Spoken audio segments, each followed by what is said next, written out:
We are activating your unique self-discovery one show at a time.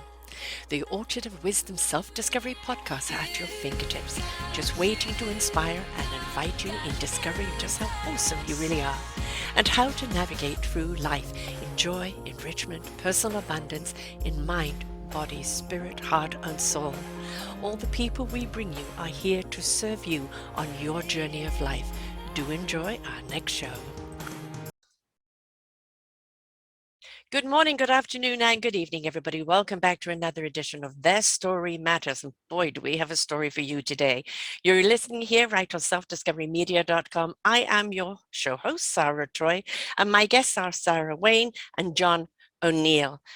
Oh, The Devil and the Dancer. This is the name of their book, but my goodness, when you get into it, it is mind-blowing. Communism must kill what it cannot control. So for a century, it has killed artists, writers, musicians, and even dancers.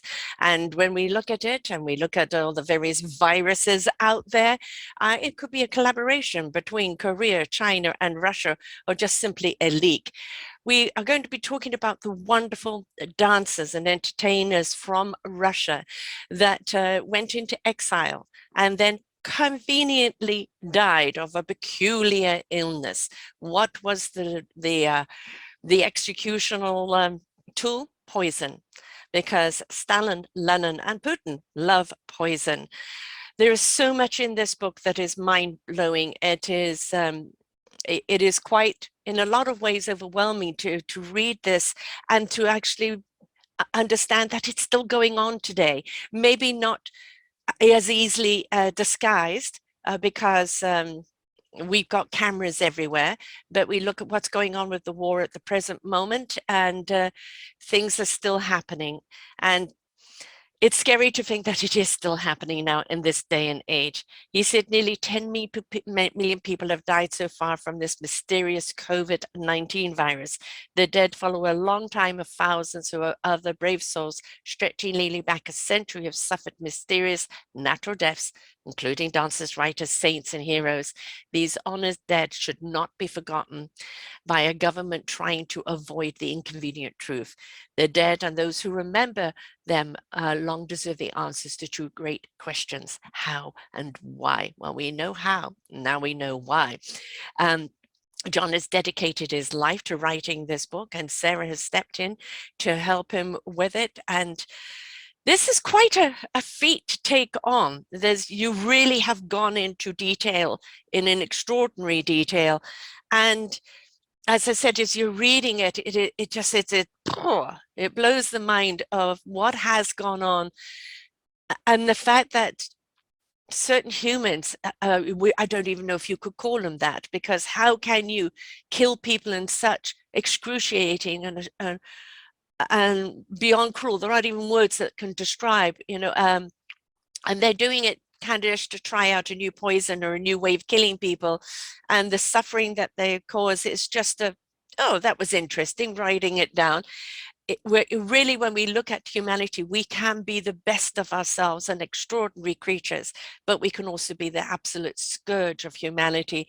And when we look at this book and we look at the people behind this, and the Poison Labs, Lab 1 and a few others, it is really quite scary that has gone on and perhaps is still going on. Welcome to the show, Sarah and John.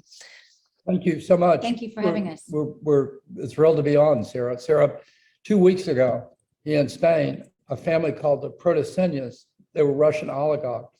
They'd gone to Spain because they essentially opposed Putin. They found them in their villa. The husband was hanged.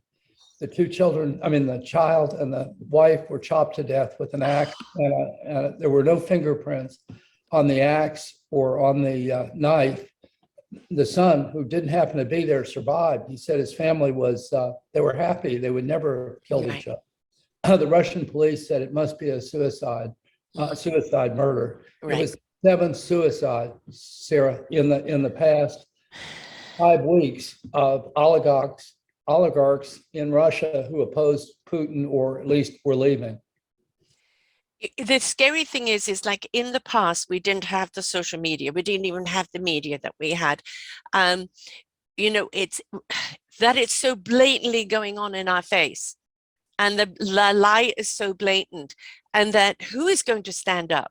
Who is going to stand up? You know, watching this war with Ukraine, knowing there's a threat of nuclear war, knowing there is a threat of him pressing the button. And it's like, what are you waiting for? Well, we don't want to start a world war. He's already started it, you know, and the whole world can be affected by this if we don't get in there and stop this maniac, because that's exactly what he is. Beyond maniac. For people in England, there was a family called the Scruples. It was a father who had left Russia. His daughter went to visit him. She didn't know she was being tracked by assassins from a unit called 61555. He was poisoned with Novichok, which is a nerve poison that the Soviet army uses. She was poisoned. They amazingly both survived, but another family outside happened to pick up a can with the Novichok in it, and they both died. These idiots got picked up by a camera, a set of video. A blogger found them on Facebook. If you can imagine that, they were posting congratulations to each other. Yeah. The British Secret Service tracked them back. They, over the preceding 4 or 5 years, had killed 14 different people in England itself that they were tracked for having killing. Putin's answer was, well, the unit didn't exist, but if it did exist, it didn't exist, it should exist. Typical total indifference to human life of the same kind shown right now in the Ukraine. Well, you know, narcissism is the me, myself, and I. There is no consciousness of anyone else. Anybody against me, you know, anybody says anything that doesn't serve me is against me. You throw in psychopathic in there as well, and total inhumane. There is no humanity in people like this. It's a tiny little boy inside of them, you know, wanting to have the power, wanting to have more, because they're empty. They're totally empty people. There's no soul, there's no heart, there's no spirit in there. And so this dominance of everything else, that power is you know, subsidizing the emptiness of who they really are. But that makes them dangerous, because having no consciousness, they'll do anything and justify it. These guys are all, the people ruling Russia are a group of people that the Russians call the strongmen. Mhm. What's the nickname? Silovic, excuse me. And they're all KGB people. They were taught almost from the time of high school forward to be totally indifferent to human life, to kill people without caring at all. And those are the people around Putin actually ruling Russia. Of course, Putin himself, his grandfather was Stalin's cook. Mm-hmm. His father was an executioner in the Ukraine. That's what he actually did in the Second World War.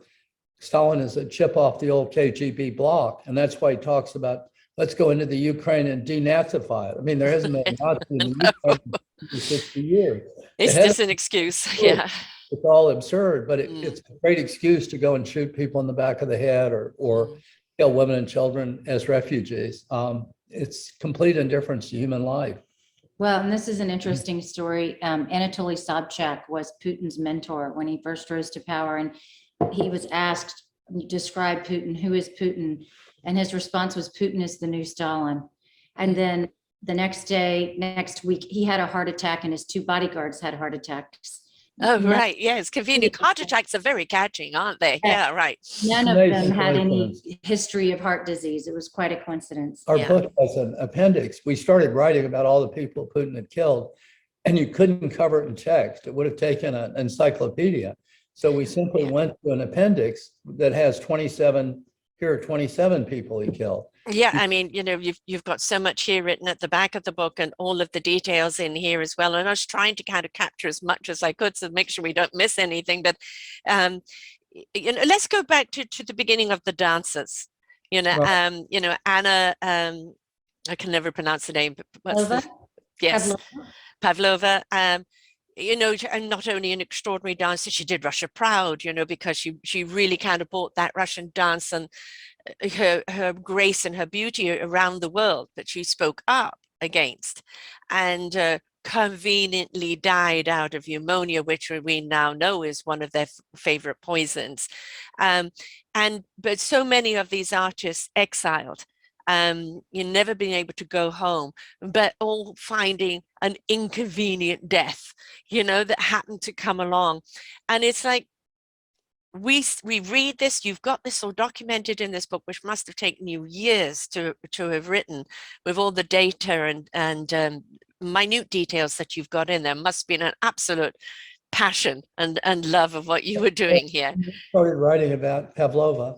I have to tell you, I started writing about her and I fell in love with her. I've never had that happen before, but everybody who ever writes about Pavlova fell in love. When she first showed up at the Imperial Ballet in St. Petersburg, it was run by a guy named Marius Batista, who was 80 years old. He was the great figure of ballet, the guy who did the choreography on Swan Lake and on the Nutcracker and a lot of the ballets you've seen.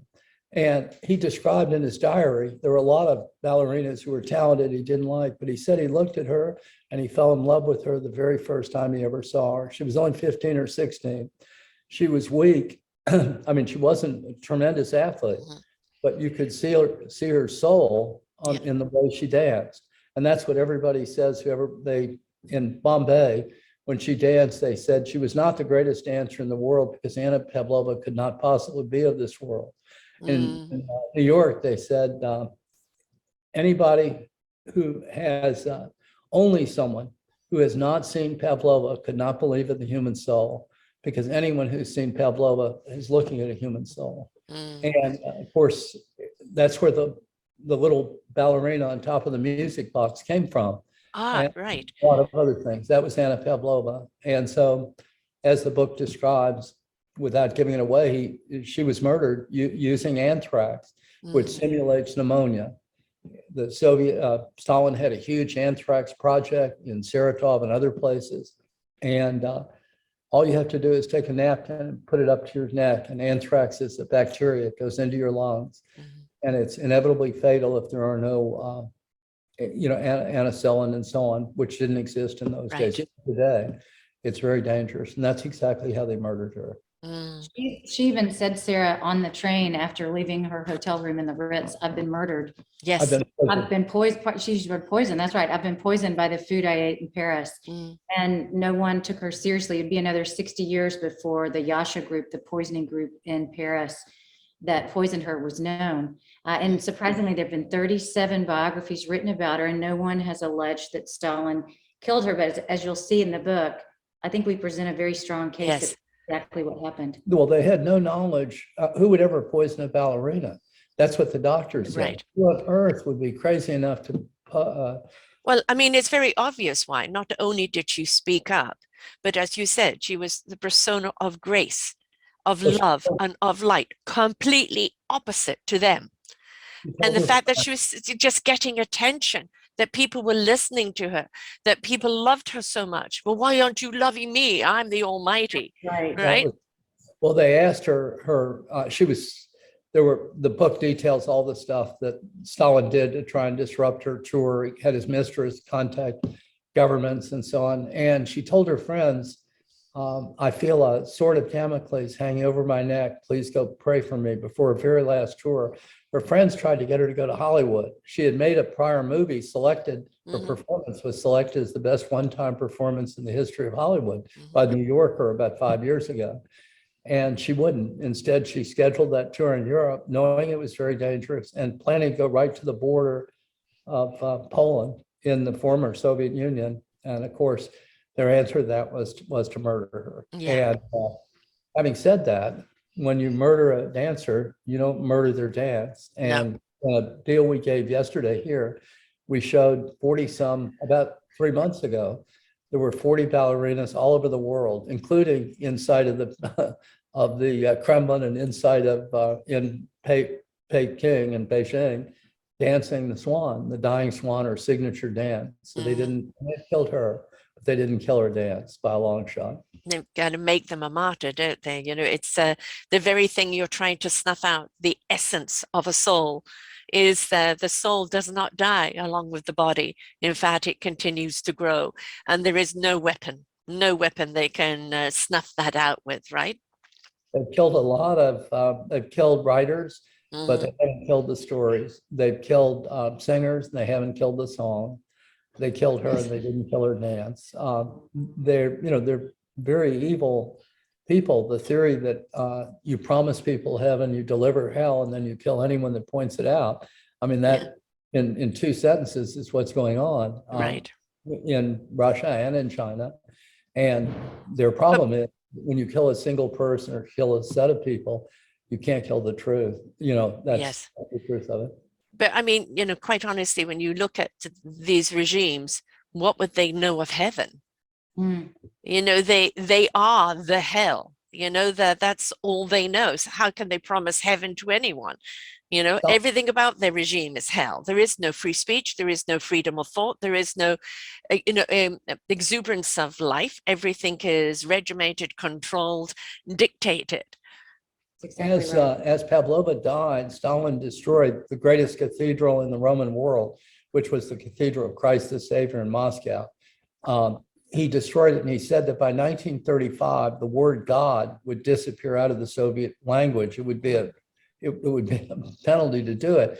What happened is, amazingly, he started to build the Palace of the Soviets on that site, and the sand kept shifting, and they were never able to build it. So they were very embarrassed. And in post-Soviet times, they built a swimming pool, but that was in Moscow. In Moscow.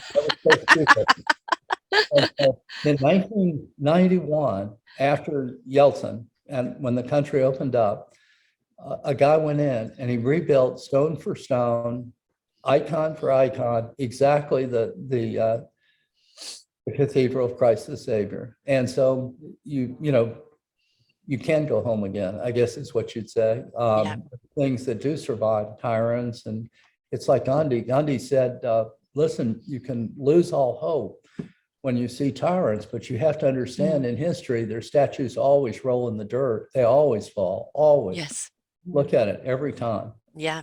How we've been inscribing the book, we'll say, remember Pavlova, the tyrants always fall. So it's a very dark book, but we try to end it in hope. And another quote, Stalin mentioned, the death of 1 million people is just a statistic. Yes. The death of one person is a tragedy. So through this book, we're trying to identify these individual people and highlight the amazing lives they lived and the legacy they continue to live today. Stalin himself was poisoned out of his own poison lab.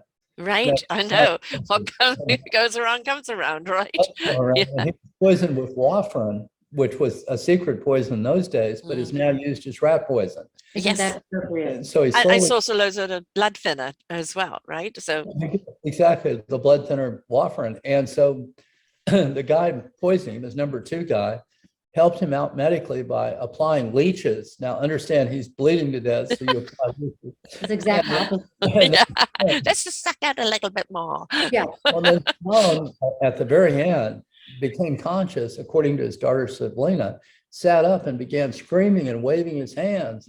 Svetlana says that she believed, or said that she believed the angel of death was coming for Stalin, and he saw it. Maybe so, maybe not, but he certainly had to be ruminating on the horrible deaths, the 20 million people he'd killed, the terrible horror he had brought to the world. Well, I mean, there is no peace after death when you have so many souls that you have to answer to, right? Yeah, that's right. I think that's right. No matter what your philosophy or religion is, it's very difficult to believe that someone that evil who has killed and spread that much heartache simply goes away. I don't think so. I think that there's the repenting of that soul and the retribution and everything else. I 100% believe that we come back again. And, he may be doomed to come back again as the persecuted over and over and over again, as penance. Well, one of the people said he killed the great Soviet writer was named Gorky. Gorky made the mistake of going back to Russia, and he had a diary, and Stalin got the diary. And in the diary, Gorky reflected his secret thoughts. And he said, Stalin is a flea magnified by power and Bolshevik propaganda into a fearsome creature. Right. Maybe Stalin will come, and of course, Stalin then poisoned him with anthrax, exactly the same way as Anna Pavlova. So he supposedly got pneumonia and then died. perhaps if Stalin comes back, he'll come back as a flea. And because, as Gorky suggests. Right, exactly. Now, how did, if he got hold of his diary, I mean, how do we know that he wrote that in there? Did somebody have the diary beforehand? Did somebody seen it? The KGB guy that got the diary before it was destroyed reported what it said, reported that comment out of the diary, and it's been recorded over and over again. And so it's actually cited in our book with the cites to the guy that said it. And I have to tell you, it sounds like Gorky. If you ever read Gorky, Gorky says things like that. You're right. It's, Yeah. It's a very acerbic, character. He went back to Russia thinking that would be a great thing. And then his son was first poisoned with anthrax and then him. And so by the end, he was a trapped man. He had been captured and trapped without knowing what was going to happen to him. Right. I mean, come on home, all is forgiven. Yeah, right. That is not going to be, that is not the way they do things. Again, you look at a narcissist, anything you say bad about them is against them, and you will pay. And they hold vengeance extremely close, and annihilating you to annihilate the truth, because the one thing they can't do is face the truth. They cannot face it. They're incapable of facing that truth because it's not their truth. That's what the Soviets, they had a deal, Stalin had a deal called Operation Trust. And its purpose was, with Diaghilev and many others, come back home, you're honored. Yes, yeah. We'll be fine. Boing, boing, boing. Yeah. It won't be the bullet. It'll be just a nice, quiet little suffocating death. Yeah. I would get them to send letters that said, boy, it's wonderful here in Russia. It's just great. Come on back. You'll really, I'm having a wonderful time here. And then in my grave, yes. Yeah. After 1927, he declared it a death penalty offense to turn down that invitation. And that's what happened. Both Stalin and Diaghilev in the book were declared enemies of the state. Oh, you mean both Pavlova and Diaghilev? Yeah, I meant to say Pavlova. Yeah. And But it doesn't matter whether they come home. They would have been killed. Staying away, they would have been killed. Basically, that death sentence, maybe the moon, you might be safe. Diaghilev tried to make peace with Stalin by putting on sort of pro-Soviet ballets. He had one kind of crazy where people would hit hammers to create the rhythm.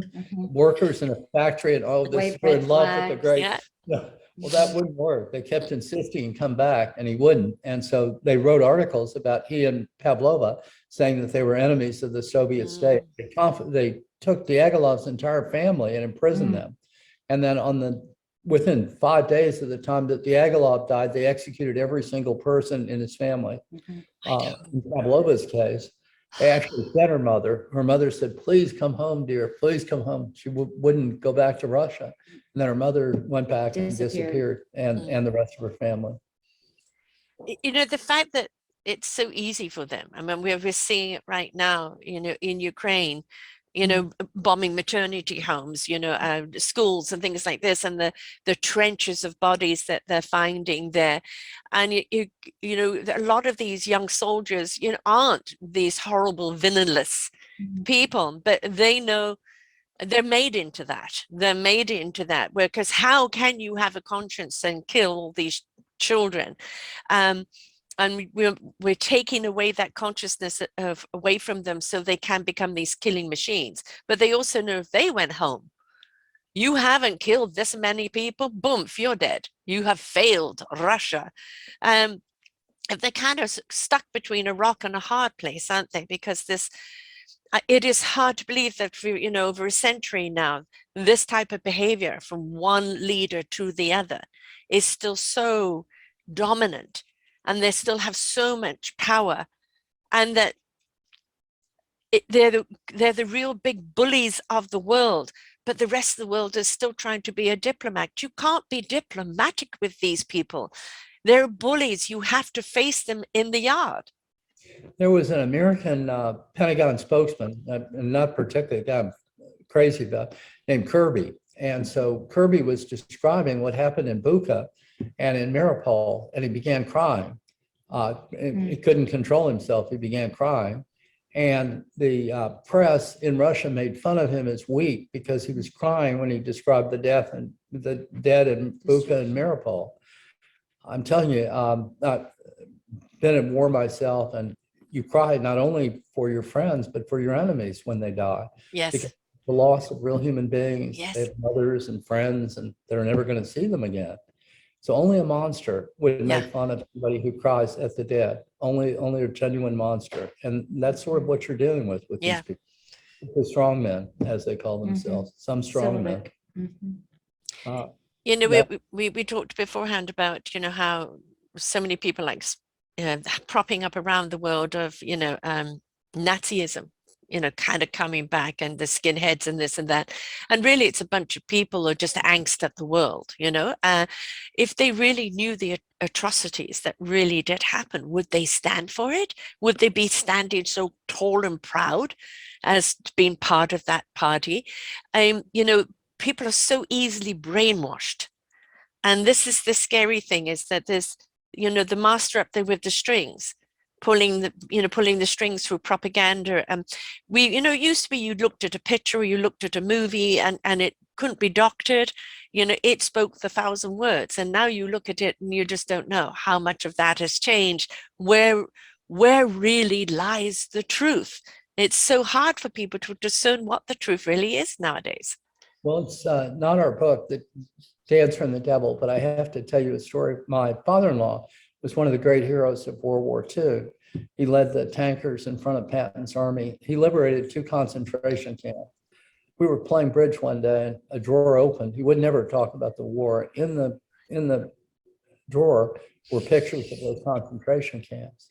And he for the only time he ever talked about them, he said, John, it was so horrible, you just wouldn't believe it. There were so many people lying on the ground, we couldn't save all of them. We had to hit them on the bottom of their feet, and if they moved, we knew that there was a chance of saving them.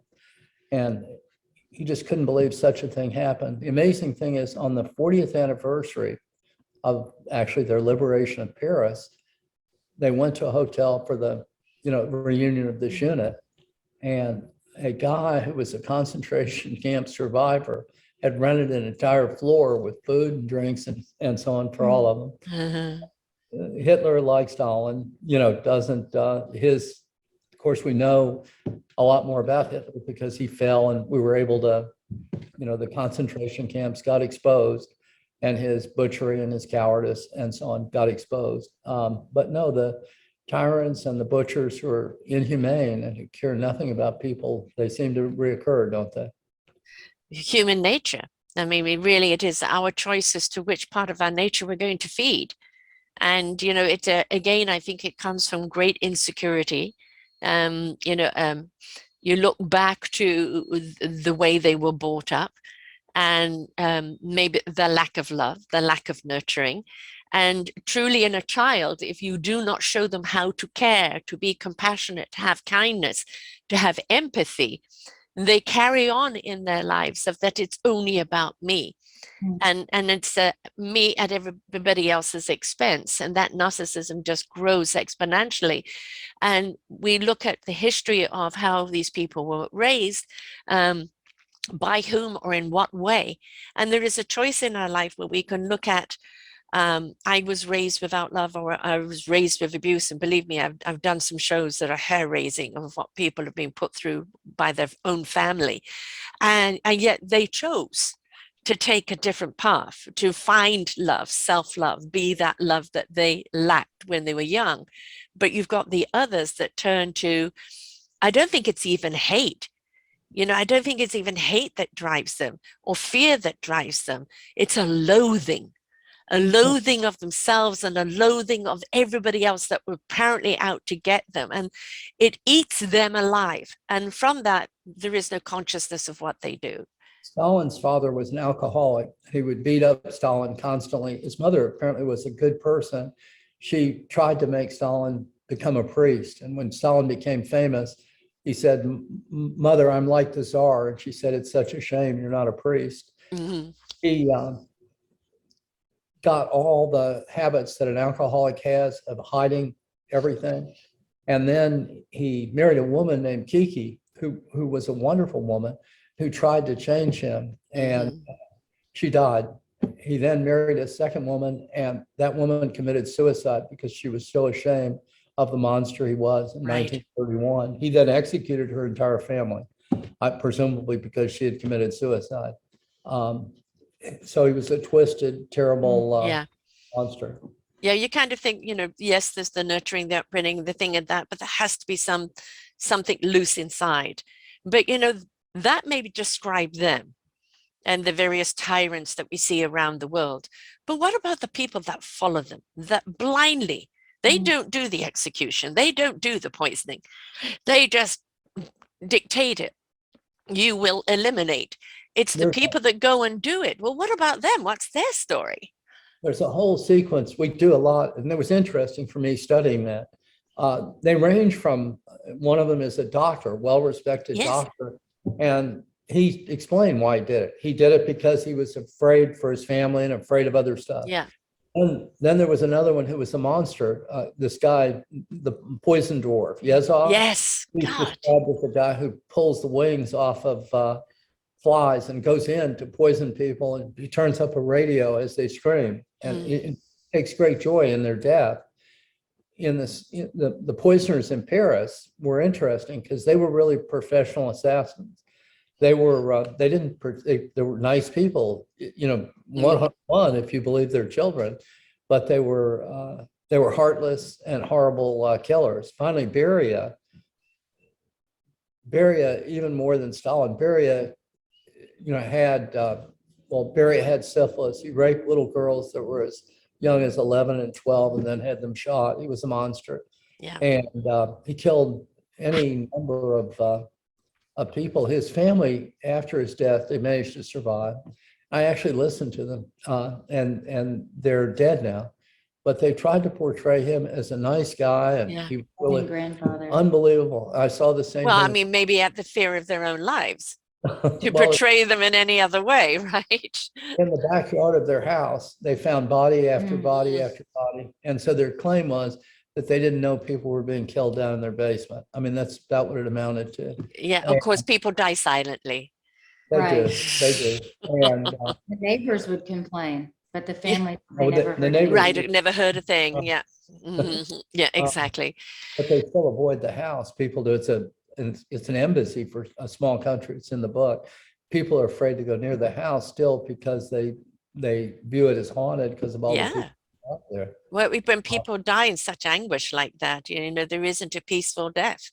They're always trapped until, someone can help them cross over. It's still kind of anybody that can look at creating. I did watch a brilliant, I don't know if it's a documentary or whatever, but it is actually on poisons and how through the poisons they discover medicines, and, like smallpox, was they discovered cowpox, and that actually eliminated smallpox altogether, and various other poisons that could kill you, but used in the right dose and combinations could actually cure various diseases. And when you look at that, it was fascinating, absolutely fascinating. But then where does the mind go so warped and go, but if I manipulate it this way and that way, how torturous can I kill people? And it's like, what goes through their minds? You would love reading. I think maybe you'd love reading a little bit of it, but Stalin started a huge biowar project and it went on. Well, the biowar project was discontinued by Gorbachev and then picked up again by Putin. Yeah. But there's a deal online that you can actually get, and it's called the Anti-Plague Journal. And if you can believe it, it's like the old time units getting together. The guys that were running all the biowar stuff, they wrote a journal and they say, hey, we have to preserve this work that we did. And so they tell the stories. Well, remember the leak at Yekaterinburg and that killed 1,000 people? Ho, ho, ho. Do you remember they had us go out and shoot all the stray dogs because we were pretending it was tainted meat? And you would think it was just, these are people that are indifferent to what they were actually doing. They show a total indifference to human life or to the nature of these are people that are weaponizing smallpox, they're weaponizing the plague. And weaponizing the current virus, right? Which you bring into, and of course with China, I mean, we're talking Russia, but like you very much refer to China as well, which You know, and there's a lovely point that you made of both countries, you made in the book, where they were revered countries, artistry, you know, advancements in the arts and in the writing and in the developments of society and industry and everything. I mean, totally enriched countries until, you know, the communistic idea came into play, and that, which was never about equalizing people, it was always about dominating people. And they literally have destroyed the any of the honor of the countries, any of the validity of you know, of who they are, or the trust that people have anywhere in the world. And this has been brought about by these tyrants. And they look at how much good they did before with what they did, and look at how literally they've gone completely the other extreme. But that it's not just Russia that likes the poisons. You know, in the lab, from what I'm understanding, the Wuhan lab, the discovering of poisons, of how to eliminate, and that perhaps COVID-19 was an escaped virus that came out of that, which, if you remember, I'm trying to remember the book, Sarah, you may remember this, Stephen, what's the name? Yes, Stephen King, what's the name of the book? Oh, you know, I'm not a Stephen King reader. Okay, no, this he wrote it about, oh gosh, in the 70s. They made a couple of movies out of it, and it's right here at the tip of my tongue. Not the movie. The movie It? No, no, no, no. It is about a virus that breaks out in a lab. A guy, instead of being locked down, goes home to get his family, and it's how it spreads. Like crazy, right? And eliminating, and then of course, you know, the humanity, the good and the bad that comes out of that, which he wrote that back in 79. But this kind of feels like it's a little bit like that the virus escaped. In China, they have 14 bioweapons labs. They have regular biolabs, but they literally have labs to make weapons out of viruses. Mm-hmm. They expanded from Russia a long time ago. In 1977, is one of the leaks that are discussed in the book. In 77, there was a virus that went all over the world. Sarah, I got it. It was a flu virus. I was really sick for about 2 weeks. Well, the 77 flu was exactly the same as the 55 flu. It can't happen. It's like Sarah of 30 years ago being exactly the same as Sarah of today, because viruses mutate. Everybody said this has been preserved in a lab. The Chinese said, we don't know anything about that. Right. In 1994, the head of the virology in China said, oh, the 77 virus, oh, we're really sorry about that. We preserved the 55 virus, okay. And we were trying to make a vaccine for it, our soldiers. Now think for just a second, why do you make, and it got away from us, why do you make a vaccine for a virus that only exists in your own lab? Right. It has, and I got that 1955 virus, the Asian thing. I got it. I was a very healthy child, one-year-old, nearly 2-year-old, and I got that virus, and I ended up with chronic asthma, which I still have today, and eczema, which developed because of that virus, the Asian virus. Okay, in 55. By 77, it was a preserved virus that they were developing a vaccine for that didn't exist anywhere in the world. Right. Except for our own lab. And of course, when it got out again, it killed over 1 million people. I think that the 55 virus killed 4 million people. Right. The one you had. Yeah. And you know, you think about it, this is one thing they did bring up in that show on the poisons, is that smallpox has been obliterated. Right? Yet there is a lab where they are storing it. Why? Why? You know, if you know it's that dangerous, why do you not just get rid of it, obliterate it right at the very source there? They're both in the Chinese military lab and in the Soviet military labs. The story that I think about, I told you about Saratov and Stalin starting the big facility. In 1939, Stalin summoned a guy named Abram Berlin back to Moscow. He was the head of the Saratov bioweapons project. And so he arrived at the Hotel Nacional, took the train 70 miles, arrived there, and he started coughing. And they said, well, what's wrong? And he said, well, bring a doctor. So the doctor looked at him and he said, Abram, you have pneumonic plague. We haven't seen pneumonic plague in Moscow in over 300 years. Yeah. Well, he died, the doctor died, Mhm. anybody in contact with him died. They cleared out the hotel and claimed it was a plumbing problem. It was only a few hours before he was supposed to meet with Stalin and Beria. Had he not started coughing at that instant, he would have wiped out the whole leadership, probably for the best of Darn it. in any event, no, they preserved terrible things. And the Yeah. journal I referred you to, the journal, the Anti-Plague Project, it's exactly what they were working on, weaponizing plague, among other things. Well, yes, what I wrote down here is the, I'm going to read my own writing, which is terrible. The unit 29155, Right. which was horrific in itself. But yeah, the Ebola, Marburg, SARS, all of them particularly leaked. I don't know if it was leaked purposely or not, but all of them kind of lab type diseases. And do they think they can control this? You know, because one thing you can't do control is when a virus like that gets out, it spreads like we've seen with COVID. Have we ever seen in the history of time the entire world shut down at the same time because of a virus, because it spread so much? I mean, did they think they could control it? Well, the 77, virus was clearly a leak, and it went all over the world. It shut me down for 2 weeks, although I made it through. COVID, of course, is a leak, and the book goes through an awful lot of evidence about that. It's never been found naturally in nature. No one's ever found a COVID It's not virus. in the bats. Started with the bat, and then you add some little happiness to the bat, Yeah. and that makes it really, really communicable and really more fatal. And that's what was done. It's 96.2% the bat from the Himalayas, 3.8% little goodies mixed in a Furman hook to make it communicable, which the technology of which actually may have come from the United States. Well, yeah, that's actually when we look at it, you know, the Um, States is generally involved in some way or other, right? Either weaponizing training or something. So as you know, while they're busy in kind of condemning, you know, what part are you playing in it?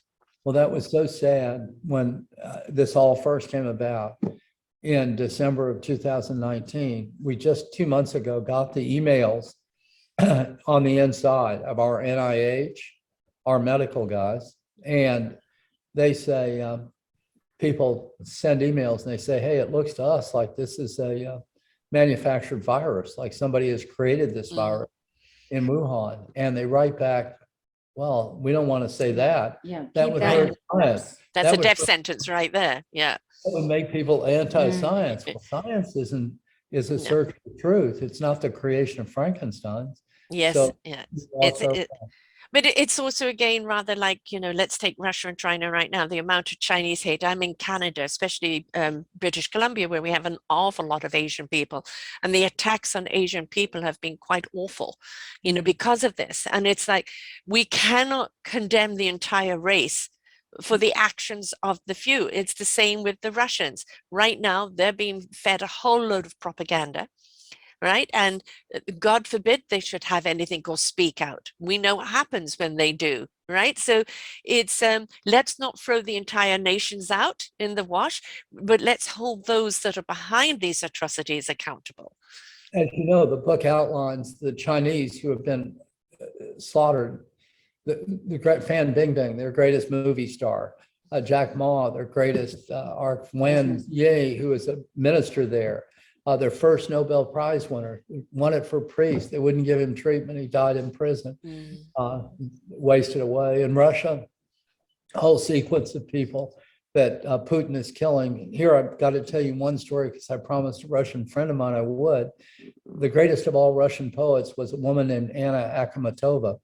She was the poet of love, and she was the great love of the painter Modigliani before he was ever famous at all, and painted her over and over again with the long necks and so on. And when World War I broke out, she went back to Russia, and she wouldn't leave when Stalin took over.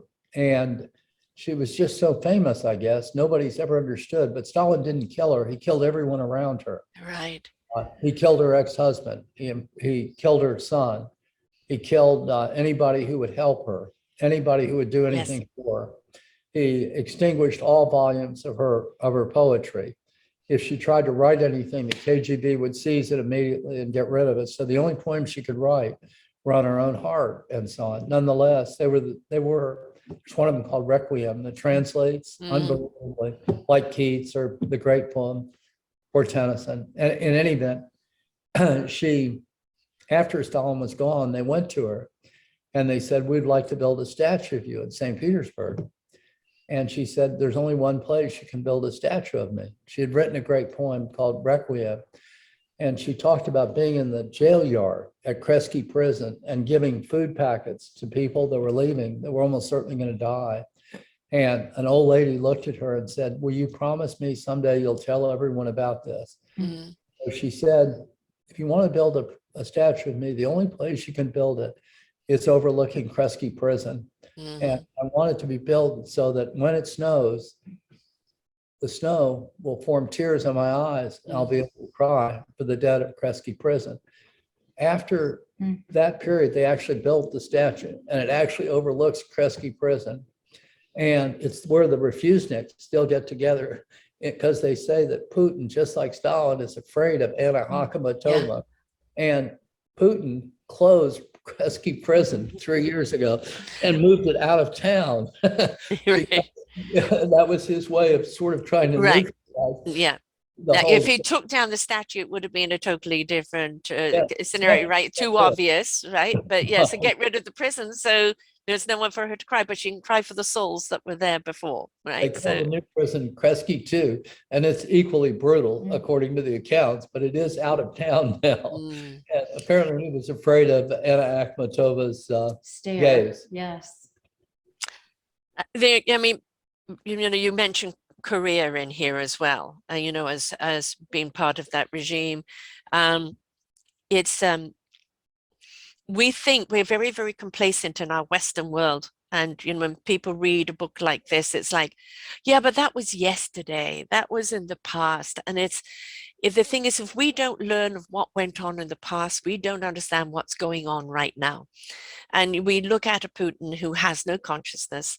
If he is cornered, he most likely will press the nuclear bomb just to spite everyone, because he's going to take everyone with him. If we don't pay attention to the past, how are we going to address what's going on now and protect ourselves in the future? And it also kind of begs that, what do we do against tyrants like this? How do we stand up to them? You have to start off by telling the truth. Mm-hmm. We've all tried to sort of hide the origin of the COVID virus. Mm-hmm. So let's tell the truth about what actually happened on the COVID virus.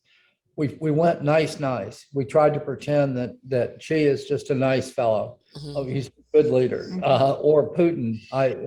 Bush said, I looked in his eyes and I could tell he was a man of God, essentially. You're right. Putin is not a man of God. I think you were kind of looking at the guy with the horns. In the 1930s, my dad and my uncle, my grandfather, read Mein Kampf. And they said, this man is a monster. Mm-hmm. And yet people in the United States and in England, I think it was Chamberlain who said it is a small country, Czechoslovakia, far away, and we know very little about the people there. And so they didn't take him seriously. There were voices like Churchill, but no one listened. They just didn't listen. Now we've got a chance to avoid the sort of slaughter that comes, probably if we at least start off by recognizing the truth. Yeah. It isn't yesterday's problem. This guy, Putin, is engaging in literary killings right now. Those are disguised liquidations right now as it goes on. He's got huge bioweapons. The problem with this guy is not launching a nuclear weapon.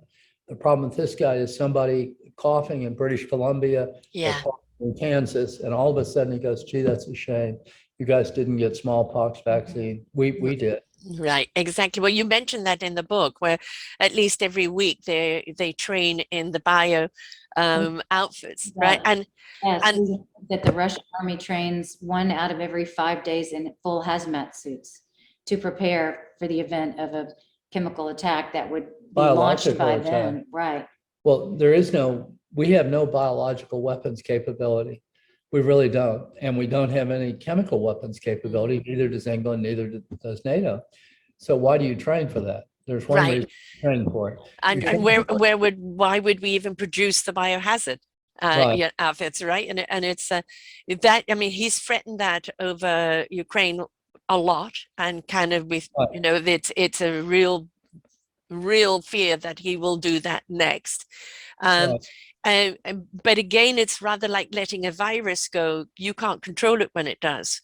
You know, Right. when you let something like that go, how do you know the wind isn't going to blow and backfire on you? You know, it's You want to hear a hideous, there's a book called Biohazards, written by the guy who used to be in charge of the Russian bioweapons program. So he's writing from the inside. And the Russians and he's still alive.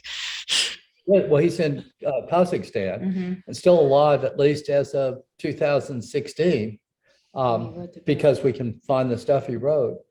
He claims that they have programs called hunter programs.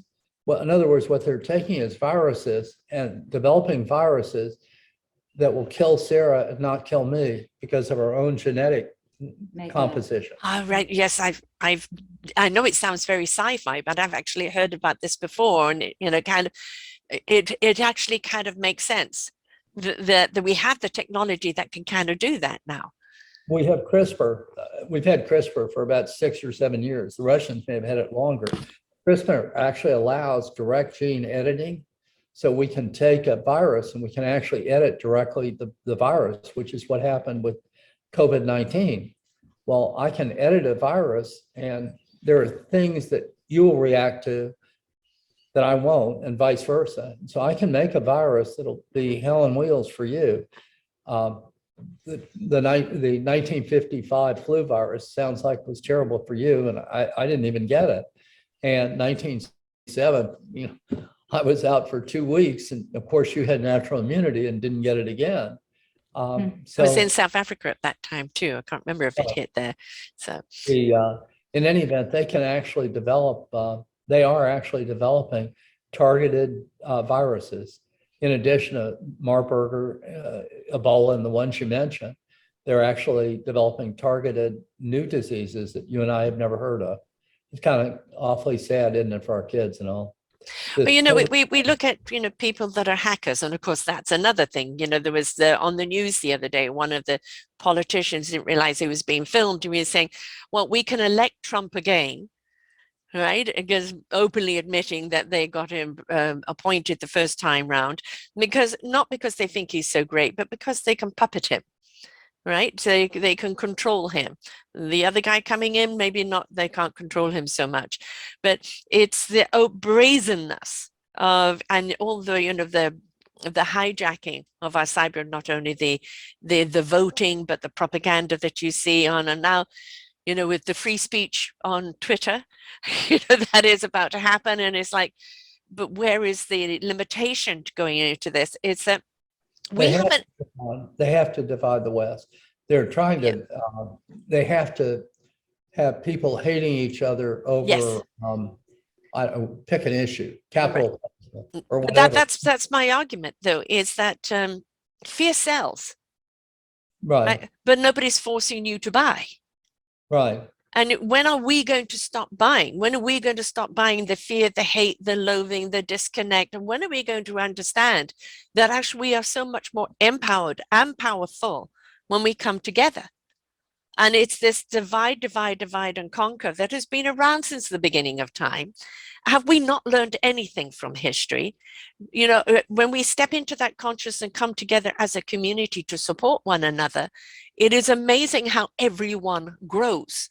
Everyone benefits. When you divide and go down the hate, loathing, violence, everything, it breaks down. Everything gets destroyed.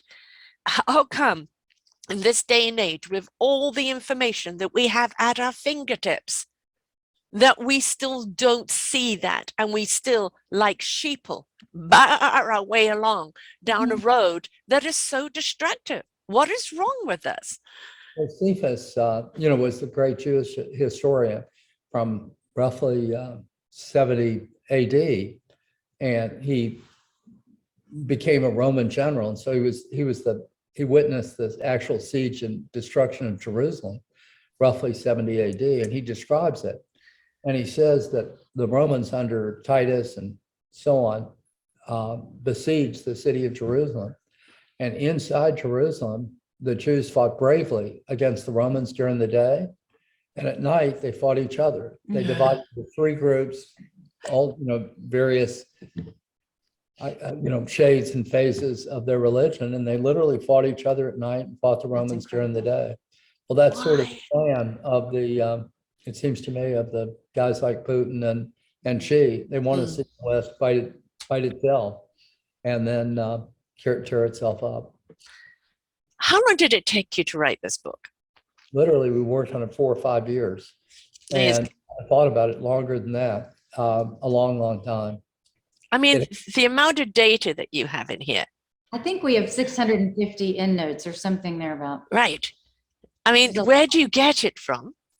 Sarah and I we're both lawyers. Sarah was on the law review at Texas and worked for a great big international firm. And I clerked for Rehnquist in the United States on the Supreme Court. And so I did real large scale cases that involved a tremendous amount of research. Some of them were biochemical cases. And so I was used to doing a tremendous amount of research. We came across these mysterious deaths. We wrote an earlier book that's sort of a mystery book too. And it just led us from the mysterious deaths to Stalin, to the Yasha gang in Paris. And then we learned all of a sudden, my God, this is all going on now. Right, yes. War. And then I knew it would leak. And then COVID hit. But I never conceived it would leak from China. I thought it would leak from Russia or from a U.S. pharmaceutical company. Right. And then, of course, we knew instantly where COVID had come from because we had gotten really knowledgeable about biowar. And so then we, added it to China. When we tried to publish it, we had several big publishing firms that said, we'd love to publish it, but you have to take out the part about China. You can't discuss China. We want to write a book. No, we can't have selective truth. We can't have that, right? They wanted us to take out Putin too. Right, oh yeah. Take out Putin and take out China, and we'll pay you a lot of money for this book. Just expand it, and we wouldn't because it's like you're in a court case taking out the evidence. Exactly. Right. How are you going to get to the truth? We really weren't trying to make money with the book. We're sort of detectives, I guess you'd say. I feel like that. Yes. And so that's why we did it, and how it actually came about. Actually, and you're very brave to write this. Especially in today's day and age. But it takes people to step up and go, we have to know, we have to share. Just as we want people to share their illumination and their enlightenment to help other people, we do have to look at the dark side of life, because if we don't pay attention to it, it grows. We have to depower it by understanding it's there and how, again, not to feed it, or how to make sure that we do talk about it, because where does it have its power? In its secrecy. And it's hiding in the dark, dirty corners, right? And if we don't shed light on it, it's going to constantly be. And yes, it's a very well written book. I'll give you that. But it is, when you read it, it's just like, oh my God, like so much death, so much loathing, so much. Just, quite honestly, sometimes if I were God, I would just go delete, let's try again. It affected me, honestly, reading it. There's a great Russian director named Meyerhold. Meyerhold is foundational to theater because of some of the tremendous innovations he had. Well, I knew about the innovation. I never knew what Meyerhold did was offend Stalin. And so I won't go into the gruesome, they basically tortured his wife to death in front of him. And then they tortured him to death. Right. Why torture him to death? If you want to kill him, just kill him. But why on earth would you want to kill him anyway? No, because they enjoyed the torture, really, didn't they? We gave a book launch last night here in Houston. We had 200 or 300 people there, and it was with a big screen. Of course, the tragedy. I wish we could make a book where Pavlova lived, and Pavlova danced again and made it his old age. But she does dance again. You know, you can very, very clearly see the love of the artists, the love of all of the artists, the respect of what they went through and what they stood for. You know, you can see the passion and love of that. And that in a lot of ways, however horrific and the things that you reveal in there, it's also a story of triumph. It's a story of people knowing that at some point they may face their death, but they're going to stand up for humanity. They're going to stand up for the people. And speak that truth and liberate as many people as they can. How you liberate against such, you know, the darkness in the corner that's out to get you, you know, we shed light on it. And the more light that is shed, the more that we empower people. But these were the people that were the heroes. And you clearly bring that out in the book, the love and the passion of who they were, what the artistry was, keeping the art alive, knowing that at any time they could face it. In this And they book, did. At the very end of it, we played a deal that I found. Pavlova's signature piece was the Dying Swan, which Stalin particularly hated. He hated it because it's the line between life and death. Yes. And to some people, it's resurrection, but it's great. It's an unbelievable deal, and she played it over 4,000 times. Yeah. So of course, when he killed her, I'm sure he figured that was all over. Well, No. 2 months ago, and we put the film up. That's how we ended our talk. 42 ballerinas all over the world danced the Dying Swan. 42 different locations, including right outside the Kremlin and in Peking. Yes. It's a very powerful video. Yes. You can kill someone, but you don't necessarily, well, you don't kill. You don't kill a song by killing a singer. You don't kill a dance. There was a wonderful movie played by Andrea Day on Billie Holiday. And of course, she wrote the lynching song in which they persecuted her for her entire life, right up to her death. And she said, it doesn't matter what you do, the song will always live on. Right? You can't, as much as they're trying to hide what they do, the day of accountability will always come. It will always come. Does it come fast enough? No. And that's because the light hasn't been shed on it. When we put the light on it and we stand up and say, we're not going to stand for those atrocities anymore. We turn that light and put it right in the devil's eyes. Like, you know, the tyrants will always fall. Yes. They fall by the people standing up together collectively. Yeah. In Houston, she came to Houston in 1917. We used as an example of how she affected things. Her greatest day was in Mexico City. Pancho Villa and Zapata threatened to kill her if she came to Mexico City. Typical Pavlova. She takes the train to Mexico City, dances in front of 36,000 people in the bull ring, and she takes the Mexican half dance and makes it into a dance, which becomes the natural dance of Mexico. Right. In Houston, she did the Dying Swan, which in the end, you bow down at the end. Well, every presentation ball, debutante ball, that's exactly what the debutantes do. They imitate exactly the move that she makes. Dip. Everybody, they call it the Texas dip. And on Cinco de Mayo, which is the Mexican holiday, everybody dances Pavlova's deal. As a matter of fact, if you look in the ads, they say, we can teach you to dance the Mexican hat dance like Pavlova. Just like Pavlova. And of course, it will carry on. I mean, that's the thing, is that you can kill the dreamer, but you can't kill the dream. You know, the dream has been shared. It's been ignited in others, and you can obliterate as many people as you try to. But the more you do, the more the cream rises to the top, the more the truth rises to the top, and the more people will fight for what is right. And I really think as a humanity, we're literally on that seesaw right now of toppling into a higher consciousness. I think there are more and more people seeking that higher consciousness of kindness, caring, consideration, and self-love. Because if you don't have self-love, how can you love anyone else? That love of self, which I don't mean egotistical or narcissistic, just loving who you are and why you are and what you're here to contribute. When you step into that, you're stepping into a light that becomes illuminating for others. It is a joyful place of exuberance that everybody wants to get to. When you see these performers that have stepped into that essence of their light, their truth, their beauty, everybody wants a piece of that in one way or the other. They want to get there, because that is ultimately what the journey of life is all about. And there are more and more souls finding the courage and the strength to take that journey into that light. And you look at the Me Too movement, the ecological movement, the Black Lives Matter movement.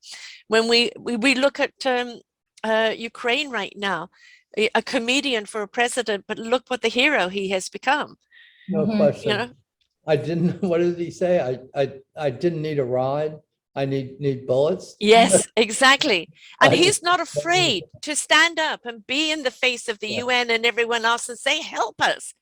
I'm not being polite here. Help us, you know? I know. And you know, I love the story of the amateur drone enthusiast there, kind of bombing all the, you know, the tankers that were trying to take Kiev, you know. Well, And This is terrible, but we probably Unfortunately, we have another podcast that we need to. jump- okay, right, I wish I could carry We'd on love talking to to you, but another most podcast. certainly, how do people get hold of this book, which I highly recommend that people do Yes. read? It's for sale everywhere you buy books, Amazon, whatnot. Oh, did we just lose her? No, I'm still Oh, here. no, you're still there. Yeah. Okay, I lost the picture. Also, if you'll go to our website, www.danceranddevil.com, you can buy the book right there, and then also see wonderful photos that we compiled on there and different media appearances. And to visit the website, visit Amazon. We thank you for your support and for having us on today. Thank My you. pleasure, my pleasure. You've done fantastic work here. I highly recommend this. I think this should be in schools, because the more it's educated in people of really what has gone on, in what is going on, the more those children will rise up to make sure it doesn't keep going on. So this needs to be bought for everyone and passed on. So thank you so much for taking the time to write it and come and share here today. Thank you. Have a good Thank you. day. You too. Bye for now, folks. We hope that you enjoyed the show. Find all of our shows on selfdiscoverymedia.com under podcasts or selfdiscoverymedia/shows. And for all our current shows, go to What's New. We are supported by you, the audience. You'll see a nice big shiny blue button for one-time donations, or follow us on Patreon and you will be able to support us there. We enjoy bringing you such wisdom. And the next show will be up in just a moment.